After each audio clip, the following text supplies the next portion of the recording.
Good day po sa inyo guys, welcome back po sa channel ko. And ngayong araw na to guys, tuturuan ko kayo kung paano ayusin yung anyong cigarette lighter socket. So itong kotse na to may problema siya. So kung nakikita nyo gumagana as of now yung aking voltmeter, pero kapag bumabiyahe at natatagtag, ayan, namamatay yung voltmeter ko, so nawawalan siya ng connection. So probably loose connection lang ang problema ng cigarette lighter socket na to. So kung sakasakali man sa inyo na talagang kahit anong galaw nyo is walang power, may possibility na fuse ang problem ng inyong cigarette lighter socket. So kapag fuse ang problem, usually sa mga sasakyan, ang fuse box is nakalagay sa driver side, malapit sa pedal, clutch pedal ng ating sasakyan. So ito yung fuse box. Hahanapin nyo lang dyan yung cigarette.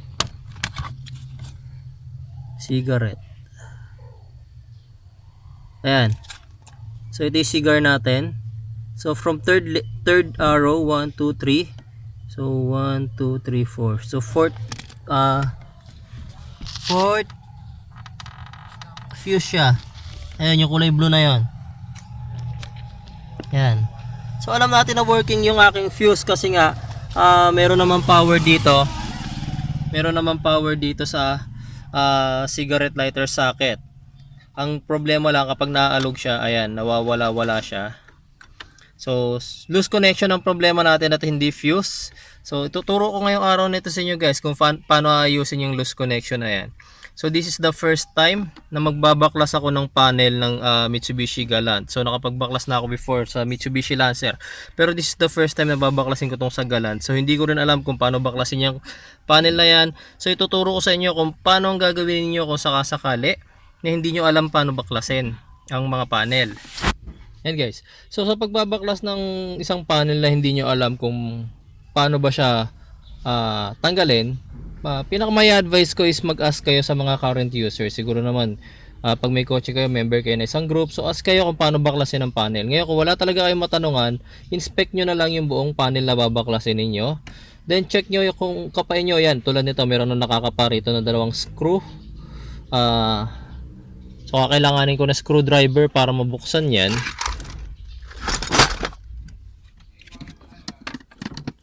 Ayan. So meron dito dalawa, tig-isa sila, kailangan ko lang na screwdriver.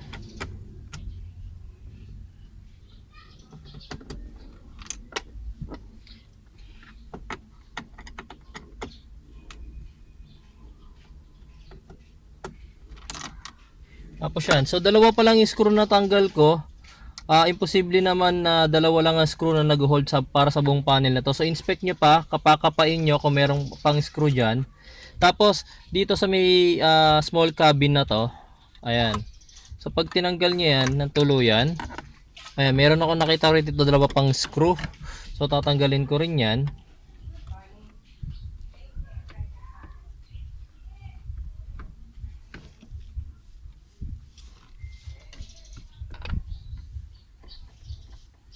Yan.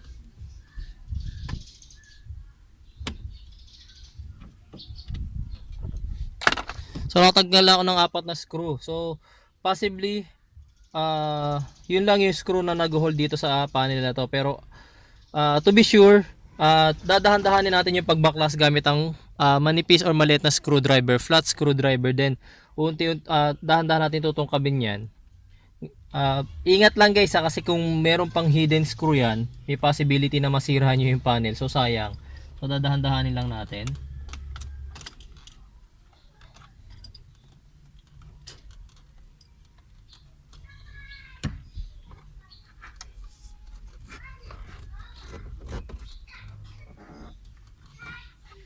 Tanggalin muna natin yung switch ng ano.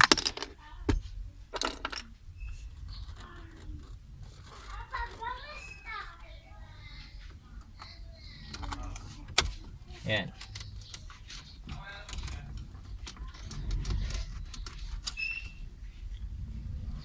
So ang pumipigil na lang is nandito sa may part ng cigarette lighter talaga. So,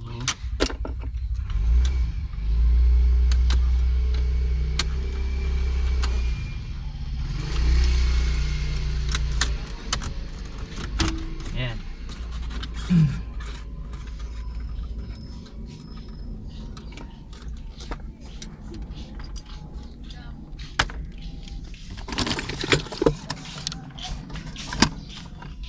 Ayan, so tama na 4 na tornilyo lang talaga yung kumakapit sa panel na to para mahugot. Tapos ito yung ating cigarette lighter. Ayan. So isang wire dyan galing sa positive. So probably itong green wire na yan. Yan yung galing sa positive. Tapos ito naman yung body ground nya. So titingnan natin dyan bakit nagkakaroon ng loose connection. So probably loose connected itong isa dito sa dalawang wire na to, parehong silang dalawa, or yung mismong cigarette lighter housing ang maluwag na. Ayan, mukhang maluwag na talaga yung housing.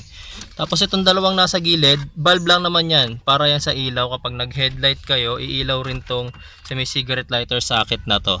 So probably nasa socket ang problema natin, kaya nagkakaroon ng loose connection. So yan yung aayusin natin ngayong araw na to, guys. Yan, so para maging madali yung paggawa, i-disconnect muna natin yung mga socket na connected sa kanila, lahat yan, para makuha natin yung buong panel. Ayan. Tapos take note nga pala, guys, kailangan nakapatay yung ignition switch ninyo. Then pinakamaganda, hugutin nyo na lang din yung, tanggalin nyo na lang din yung battery terminal doon, ay connection doon sa inyong battery, para masiguradong walang short circuit, since electrical job ang gagawin natin today. Tapos ito, pinipihit lang naman yan dahil bulb lang yan para mahugot. Yung isa rin ganun din. Ayan. Ayan. So mas makakakilos tayo na madali ngayon. Tanggalin na rin muna natin itong connection. Siya na mga guys, at medyo hirap akong maghawak ng camera at the same time. Yung isang hand ko naman yung tagatanggal. So hirap talaga ako. Sorry guys.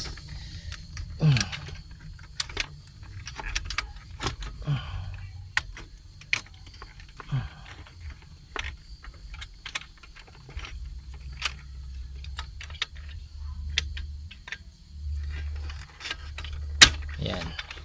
So ito na yung panel natin. Yan. So sa nakikita ko, yun talaga yung problem niya. Masyado maluwag na itong socket. Kaya kapag ka nagagalaw-galaw siya. So ang gagawin lang natin dyan, guys, tulad nito, itong nasa likod na to, pinipihit kasi yan para sumikip. Lumuluwag na kasi siya katagalan, siguro nagalaw din to noon, tapos hindi nasikipan na maigi. Parang may mga ganong situation kasi. Ayan. So kailangan lang natin gawin, sikipan lang to. Ayan. Kahit kamay lang naman ang pansikip dyan, wala maiging problema. Ayan. So sikipan lang natin ng maigi. Ayan. So makikita nyo, hindi na siya gumagalaw-galaw, hindi na siya malikot. Tapos to be sure, ano size ba ng socket yan? Okay. So 24 na yung gamit ko, hindi kasya. So may possibility na 26 to or 27. So no choice ako, wala akong ganong llabe.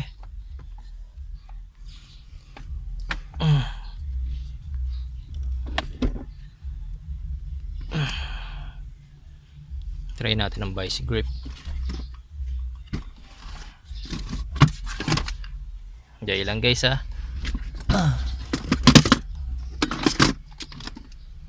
Yung aking vice grip.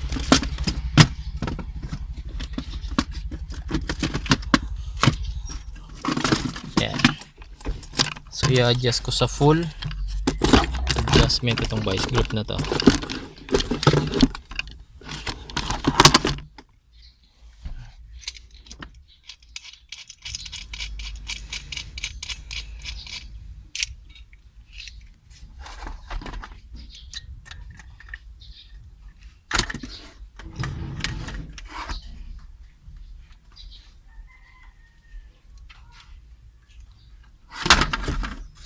Hindi natin siya kailangang ipitin ng husto, guys. Kailangan lang natin magamit yung vice grip bilang pangsikip. Ayan. Para masigurado lang natin na hindi na naglo-loose connection itong socket na to. Ayan. Ayan. So kapag masikip na siya, ayan.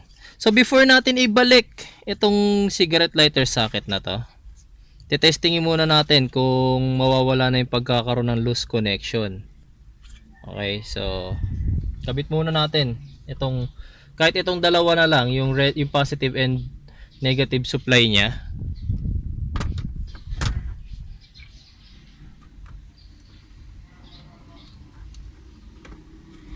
Yan, ngayon ito turn on ko na yung aking ignition switch.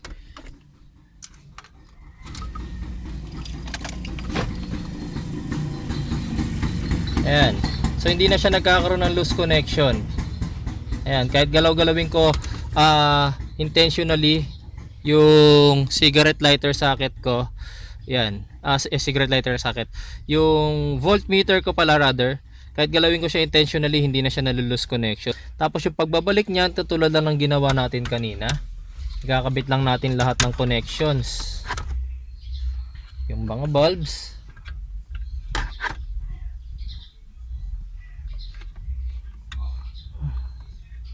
Ayan.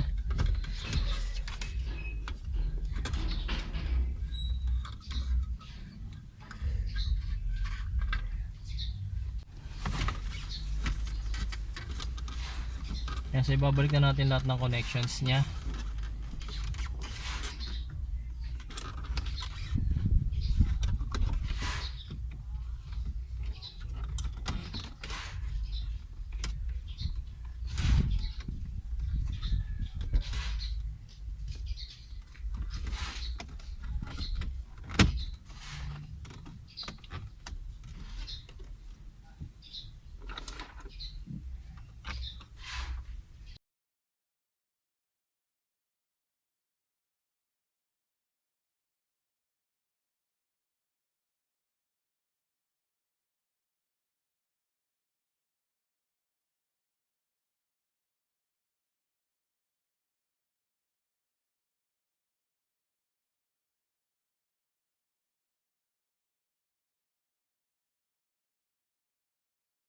Okay, so yan na siya mga boss.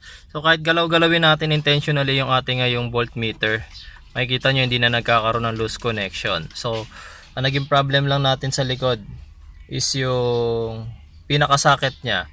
So yung mga wires and female terminals naman and yung male terminals, wala namang problem. So ganun lang guys yung naging basic diagnosis natin dito sa cigarette lighter na to, and I hope kung may problema man yung cigarette lighter nyo is maayos nyo by simply watching this video guys. Salamat po sa inyo sa panonood, and please continue supporting my channel, and kita po ulit tayo sa susunod ko pong video. Salamat po.